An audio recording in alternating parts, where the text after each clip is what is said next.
ఈ సృష్టిలోని అపార శక్తిమంతుడు హనుమంతుడు. తన దేవుడు రాముడికి ఆపదొస్తే ఏం చేశాడు? భూమిని పాతాళాన్ని ఏకం చేశాడా? ఆ పరాక్రమ ఘట్టాన్ని తెలియజేసే అనగనగాలోని నేటి కథనమే పాతాళంలో ప్రకంపన, పంచముఖ ఆంజనేయ గర్జన.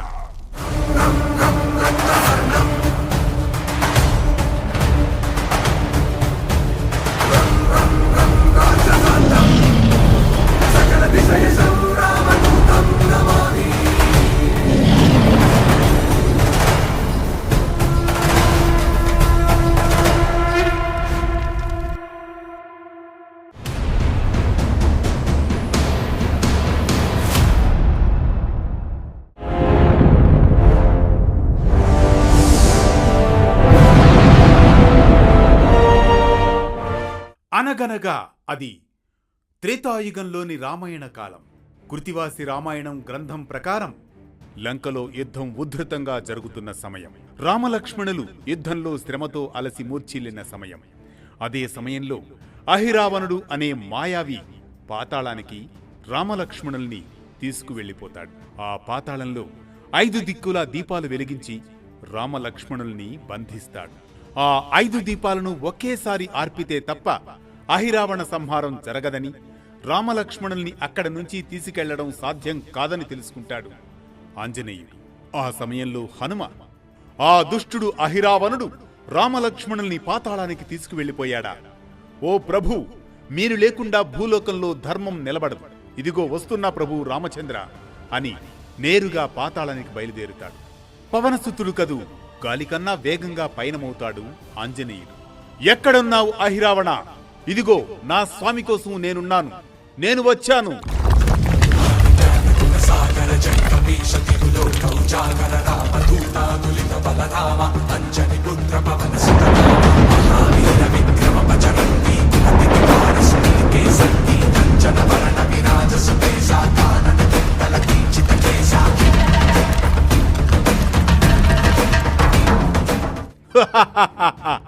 రాముడు లక్ష్మణుడి కోసం వచ్చావా?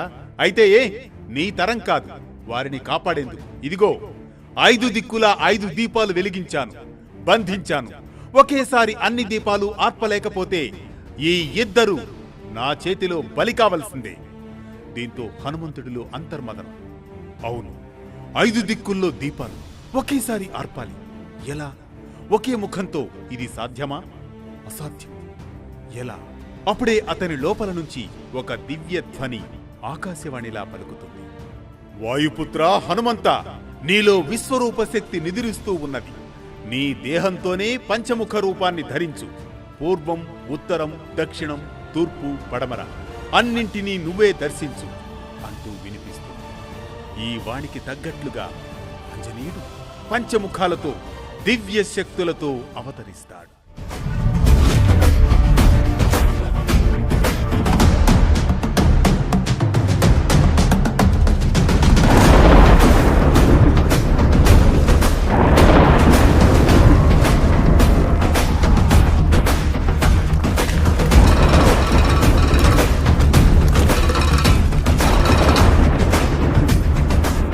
ముఖాలు దివ్యంగా ప్రకాశిస్తాయి. మధ్య భాగం హనుమాన్గా, దక్షిణాన నారసింహునిగా, పడమర గరుడునిగా, ఉత్తరాన వరాహస్వామిగా, తూర్పు భాగాన హయగ్రీవునిగా దివ్య రూపంతో ప్రకాశిస్తాడు పంచముఖ ఆంజనేయుడు. ఆ సమయంలో అహిరావణుడు భయంతో వణికిపోతాడు. ఏం రూపమది? ఎవరు నువ్వు? నేనా పంచముఖ ఆంజనేయుడును. నీ అధర్మానికి ముగింపు పలికేందుకు వచ్చిన వాడిని, నీ మృత్యువును అహిరావణ అంటూ గర్జిస్తాడు పంచముఖ ఆంజనేయుడు. ఇక దర్శించు నా ప్రాభవాన్ని, గర్జనను. ఓవైపు కాదు అహిరావణ, పంచదిక్కులా ఒకేసారి కాచుకో అంటూ 5 దిక్కులా ఆవరించి ఉన్న దీపాలను ఒకేసారి ఆర్పేందుకు ఉద్యుక్తుడవుతాడు ఆంజనేయుడు. నరసింహముఖం అగ్నిమ్రింగిన గర్జనతో దక్షిణ దీపాన్ని ఆర్పివేస్తుంది. వరాహముఖం శ్వాసవాయువుతో ఉత్తర దీపాన్ని ఆర్పుతుంది. గరుడముఖం అడుగులోని విషాన్ని మింగినట్టు పడమర దీపాన్ని ఆర్పివేస్తుంది. హయగ్రీవముఖం ఘోర నాదంతో పూర్వ దీపాన్ని ఆర్పుతుంది. హనుమాన్ ముఖం ఊర్ధ్వ దీపాన్ని తన శ్వాసతో ఆర్పివేస్తుంది. ఒక్క క్షణంలో 5 దీపాలు ఒకేసారి ఆరిపోవడంతో అహిరావణుడి శక్తి క్షీణించిపోతుంది. ఇదిగో అహిరావణ, నీవు ధర్మ విరోధుడవు, నీ పట్ల దయ చూపరాదు, అందుకే కాచుకో అంటూ ఒక్క ఉదుటున అహిరావణుడి తలపై గదతో మోది తునాతునకలు చేసేస్తాడు. ఆ దెబ్బకు దిక్కులు పిక్కటిల్లే ఆర్తనాదంతో మట్టి కరుస్తాడు అహిరావణుడు.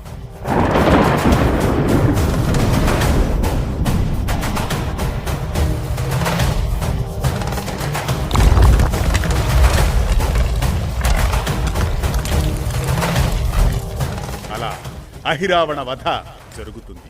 ఆ తరువాత అహిరావణుడు నుంచి రామలక్ష్మణుల్ని విడిపించుకు వెళతాడు పంచముఖ ఆంజనేయ స్వామి ఓ భక్తుడిగా. ఇక పంచముఖాల ఆంజనేయ స్వామిలోని హనుమాన్ ముఖం భక్తి, బలం, విజయాన్ని ఇస్తుంది. శ్రీ నరసింహస్వామి వారి ముఖం రక్షణ, భయనాశనాన్ని కలిగిస్తుంది. వరాహముఖం ధరణిని కాపాడే శక్తినిస్తుంది. గరుడ ముఖం నాగుల నుండి ఆపద నివారణ కలిగిస్తుంది. హయగ్రీవ ముఖం జ్ఞానం, విద్యలను ప్రసాదిస్తాయని మన పురాణాలు చెబుతున్నాయి. అలా హనుమంతుడు ఎవరు అంటే సప్త చిరంజీవుల్లో ఒకరు అని చెప్పడం కన్నా, పంచముఖ ఆంజనేయ స్వామి అని కొలవడం కన్నా రామ బంటుగాను, రామ భక్తుడిగాను గుర్తిస్తేనే సంతోషించే ఒక భక్తాగ్రేసరుడు ఆంజనేయుడు. ఇది దైవాన్నే కాపాడుకున్న భక్తుడు పంచముఖ ఆంజనేయుడు.